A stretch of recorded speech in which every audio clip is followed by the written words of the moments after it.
Good afternoon, everyone. Happy Sabbath. Looking back on our lives, I think all of us have memorable regrets. Most of mine are related to the topic I have today. You could use it as a title.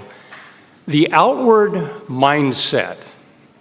The outward mindset. A little more than 20 years ago, I had a student in a lower level geometry class named Tyler.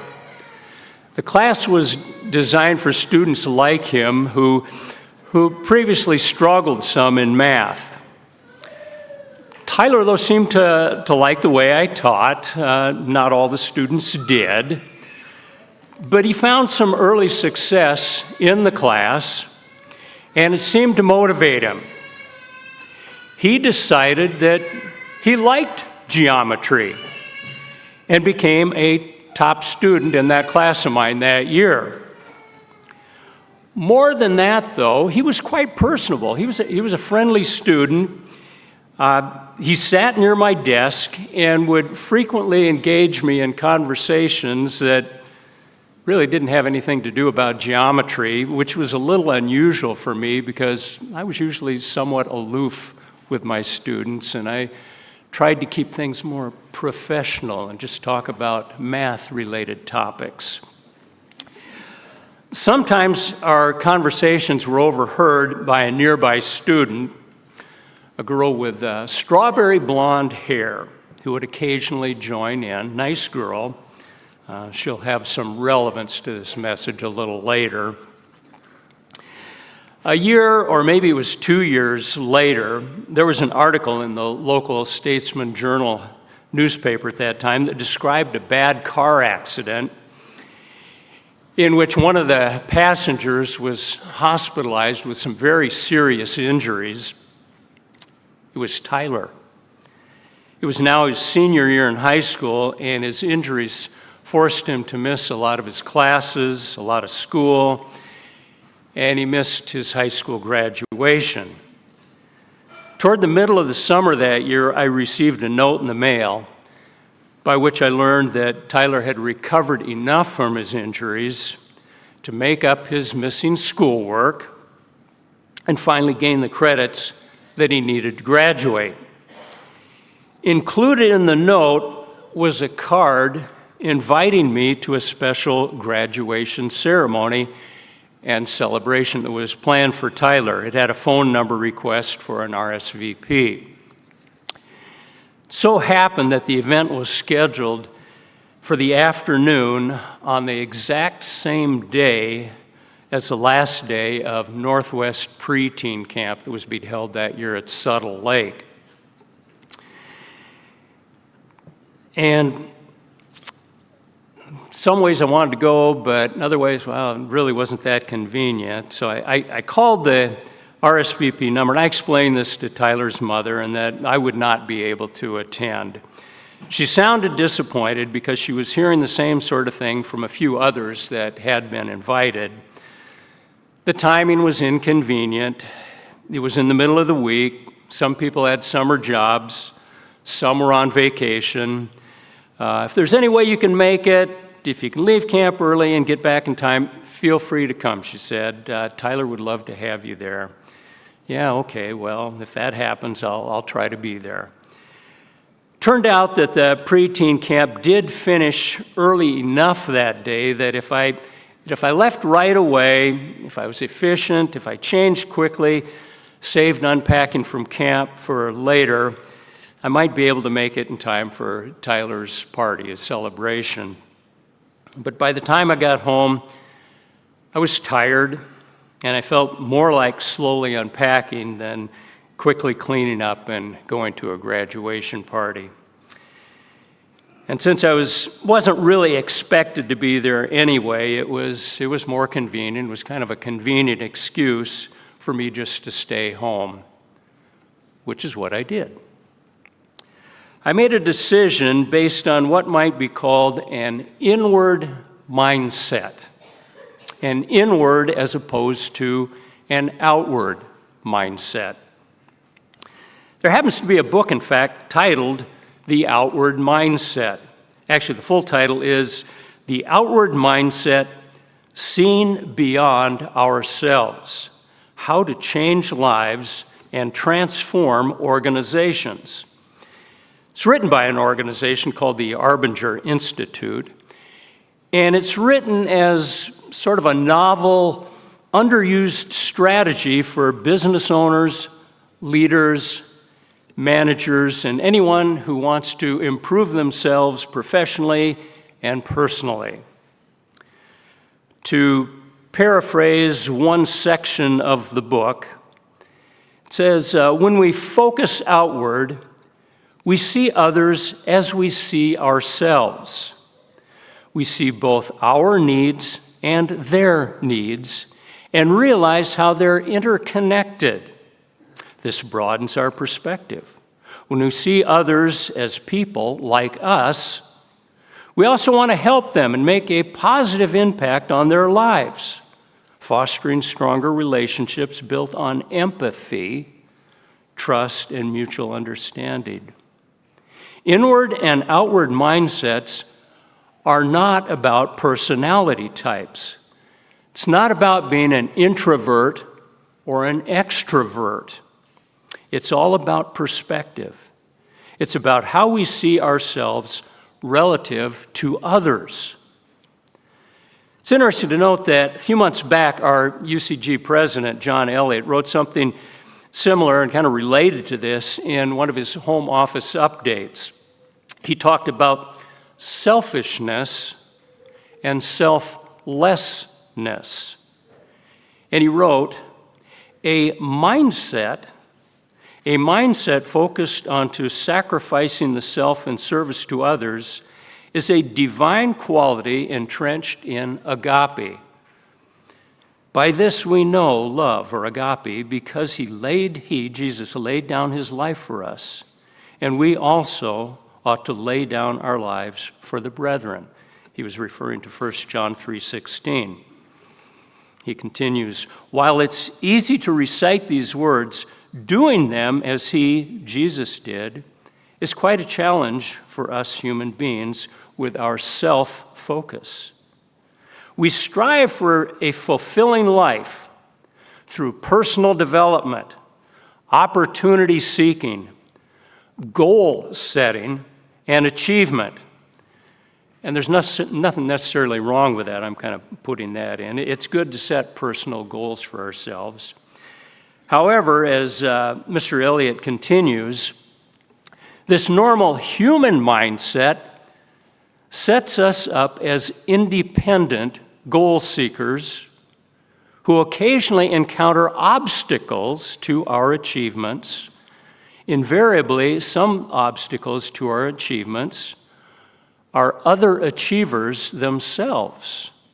Like in any sport or racing event, the problem with reaching the goal are the other participants, other people.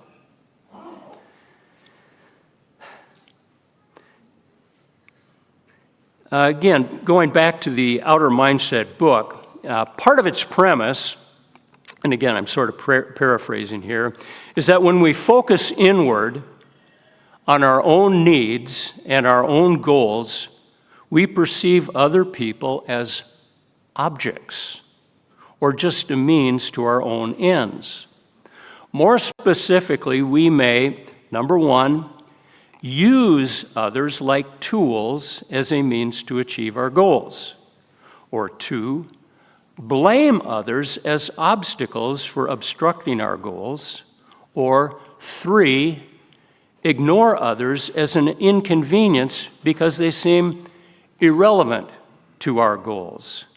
Use people, blame them, or ignore them. Tools, obstacles, or inconveniences.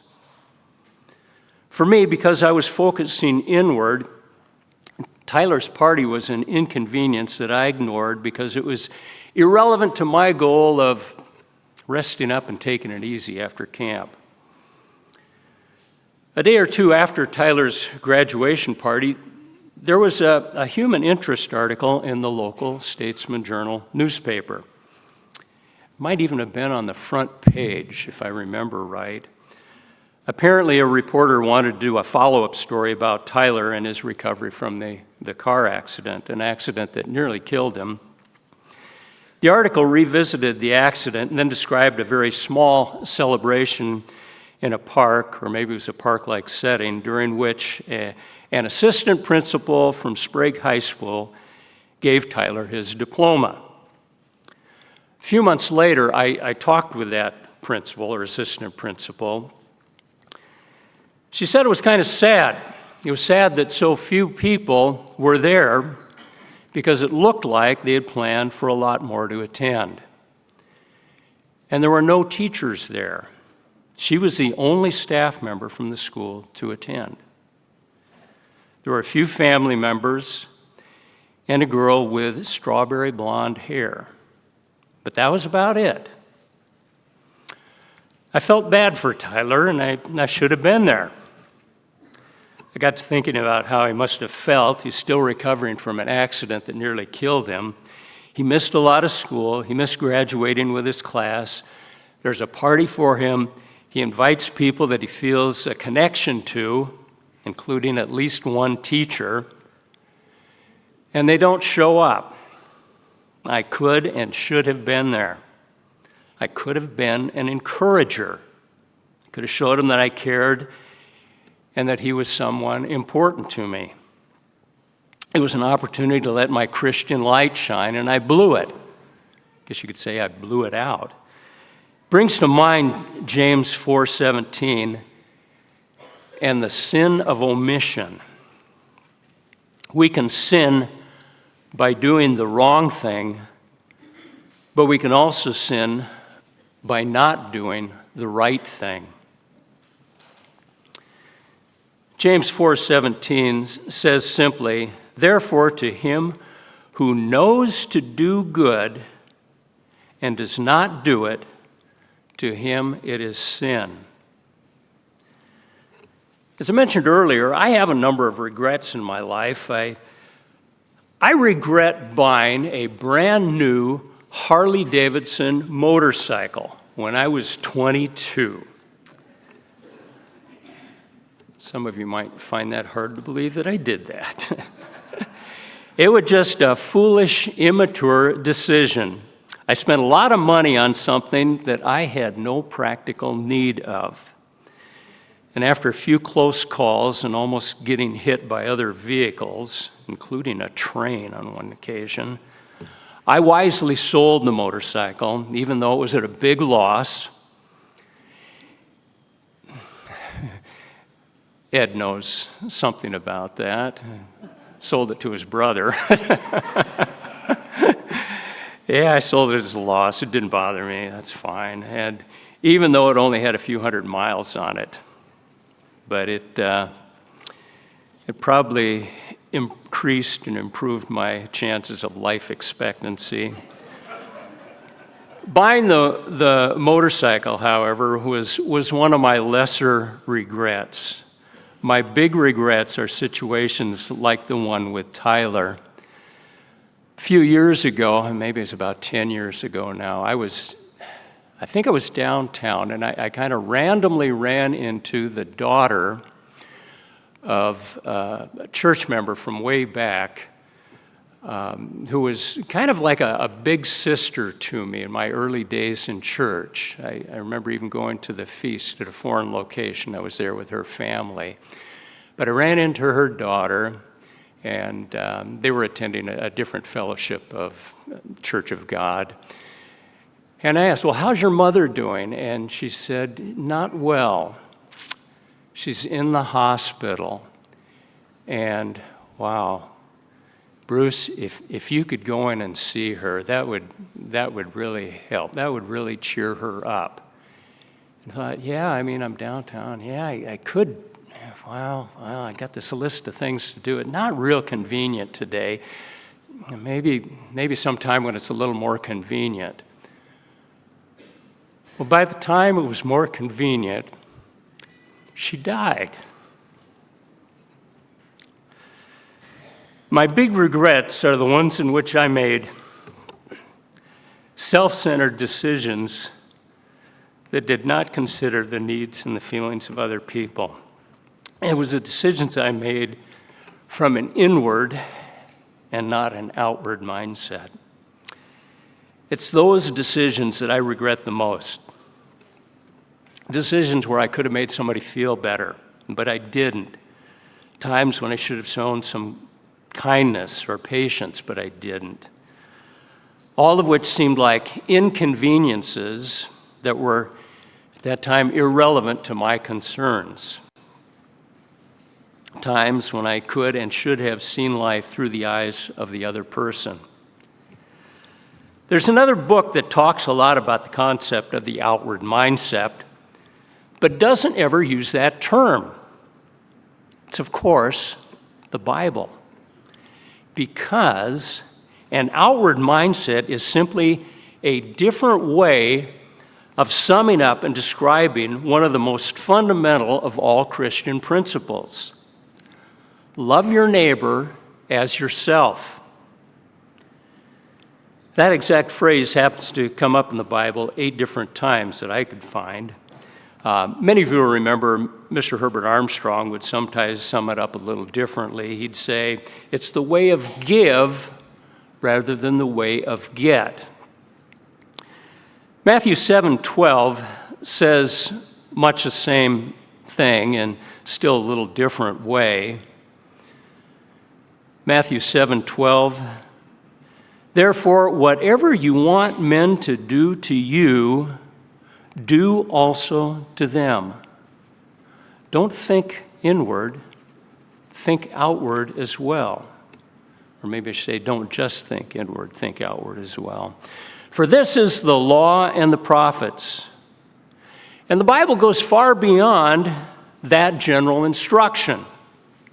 It also gives a number of specific instructions, and it details many qualities and characteristics of a person with an outward mindset. And we can go through a few of them. We could start in 1 Corinthians 12, verse 20, because empathy is a part of the outward mindset. 1 Corinthians 12, verse 20.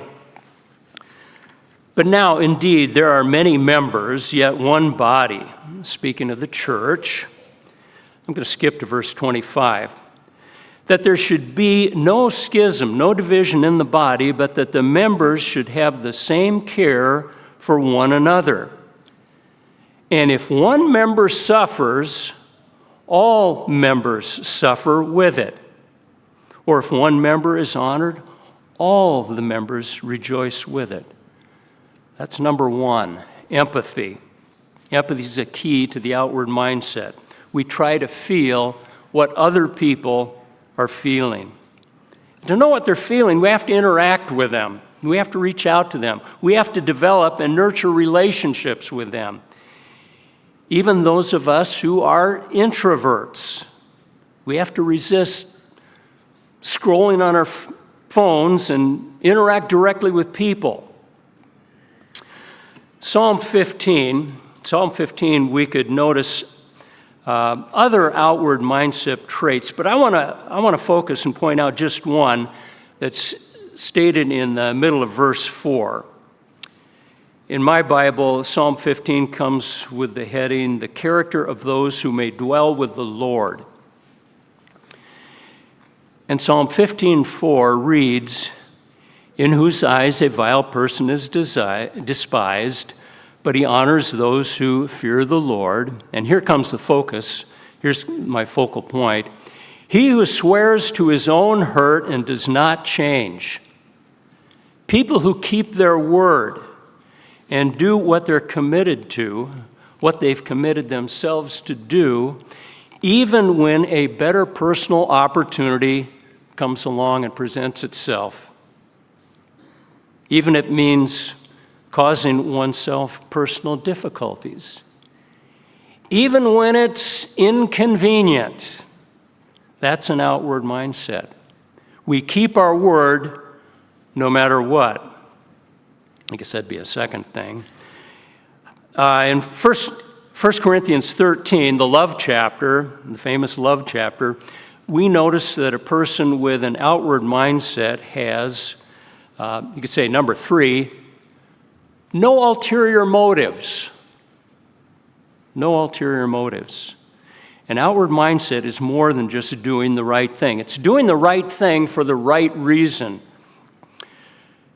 1 Corinthians 13:1, though I speak with the tongues of men and angels, but have not love, I have become sounding brass or a clanging cymbal. And though I have the gift of prophecy and understand all mysteries and all knowledge, and though I have all faith so that I could move mountains and accomplish great things, but have not love, I am nothing. And though I bestow all my goods to feed the poor, make a great show of generosity, and though I give my body to be burned, and perhaps submit to great physical pain, but have not love, if it's not for the right reason, if it's not for the benefit of somebody else, it profits me nothing. People with an outward mindset don't just do the right thing. They do the right thing for the right reasons. Their motivation is outward. They don't expect anything in return for their efforts. They don't use people as tools to further their own goals. A person with an outward mindset has no ulterior motives. With verse 4 now, we begin a long list of additional, I think I counted 16 different character traits. So if you're taking notes and numbering them, I don't know, maybe I ought to just say the rest of the points are in 1 Corinthians 13, 4 through 7. Love suffers long, even when it's inconvenient. And love is kind. Love does not envy, does not parade itself. It's not like a politician who might do a good deed for a photo op.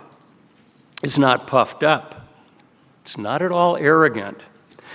Does not behave rudely. Doesn't engage in insults. Does not seek its own. It's unselfish. Not provoked. Not easily offended. Thinks no evil, or doesn't keep any account of evil. Doesn't hold a grudge, but gives people the benefit of the doubt. Verse 6, does not rejoice in iniquity, but rejoices in the truth. Bears all things, believes all things, hopes all things. In other words, has a positive attitude. Isn't a grump. And endures all things. Again, all of this could be summed up by asking ourselves, are we thinking outwardly or inwardly? In Philippians 2, the Apostle Paul reinforces some of what we've already covered, and it adds a few other things to consider.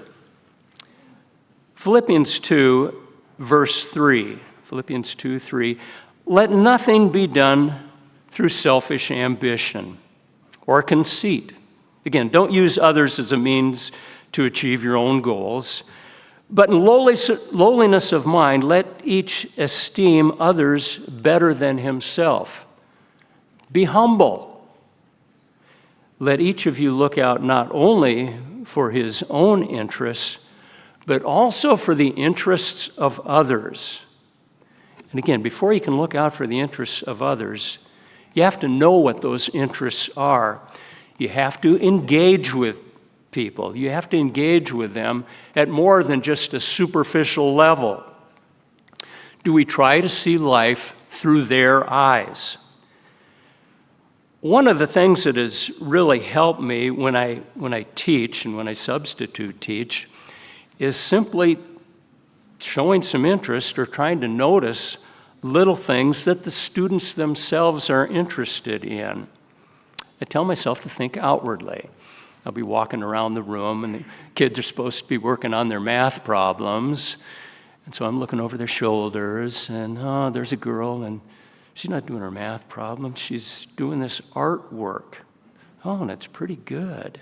Oh, you must really like to draw. Yes, I do. Oh, are you taking art classes? Yes, I'm in Mrs. Maddie's drawing class. Oh, wow, well, that's really good. Suppose it might be time for you to get your math work out and start working on it. Yeah, I suppose I should. And, wow, it's a better way of handling it than, hey, you're not doing your math. Now get your math out and start working on that. I learned some of these things a little too late in my career. Galatians 6, verse 2.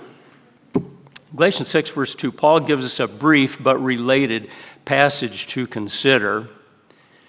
Galatians 6, verse 2, bear one another's burdens and so fulfill the law of Christ.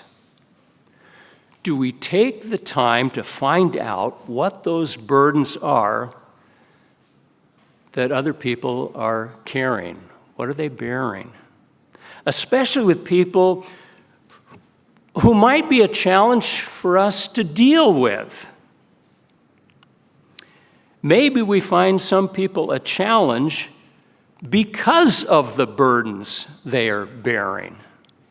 With an outward mindset, we're interested in the needs, the goals, the challenges, and the burdens that are being carried by others. And as we're able, we should be willing to help carry them. Luke 6:27, Jesus says to love even our enemies. Do we view our enemies with an outward mindset? That could be kind of tough. Let's go to Luke 6, but we'll start in verse 31. Luke 6:31.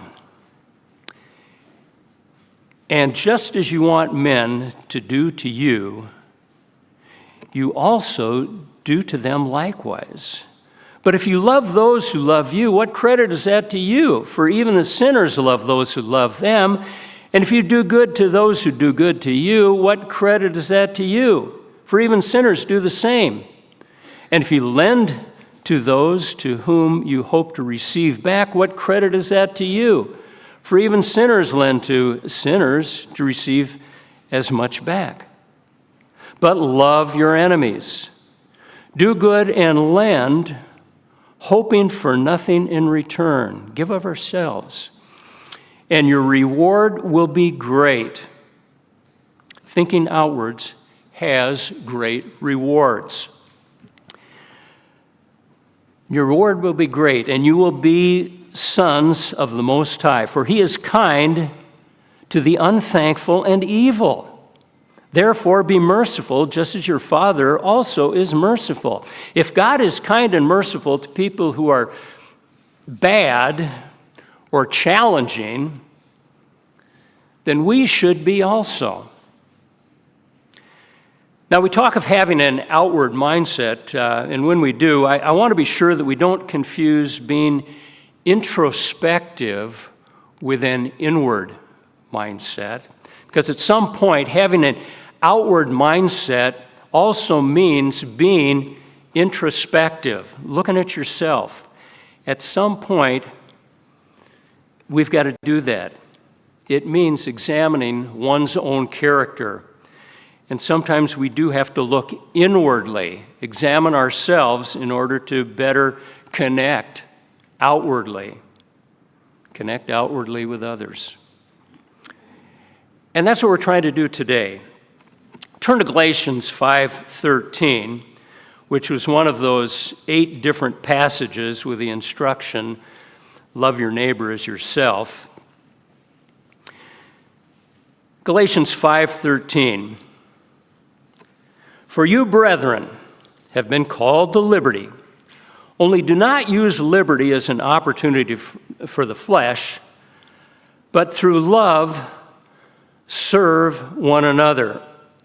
For all the law is fulfilled in one word, one precept actually. The law is fulfilled in one precept. You shall love your neighbor as yourself. For me now, the outward mindset is my way of concisely summarizing all the specific aspects related to God's general instruction that we love our neighbors as ourselves. It's also a prod. It's a prod to help me recognize my opportunities to put this instruction into practice. And I use a catchphrase question. Am I thinking outwardly or am I thinking inwardly? Am I thinking out to the other person's perspective or only into my own? It's a simple way of reminding myself to do the right thing for the right reason. The inward mindset is easier. It takes less effort, but it leads to regret. The outward mindset can be more difficult. It takes more effort, but it leads to great rewards, both now and in the future. Love your neighbor as yourself. Choose an outward mindset.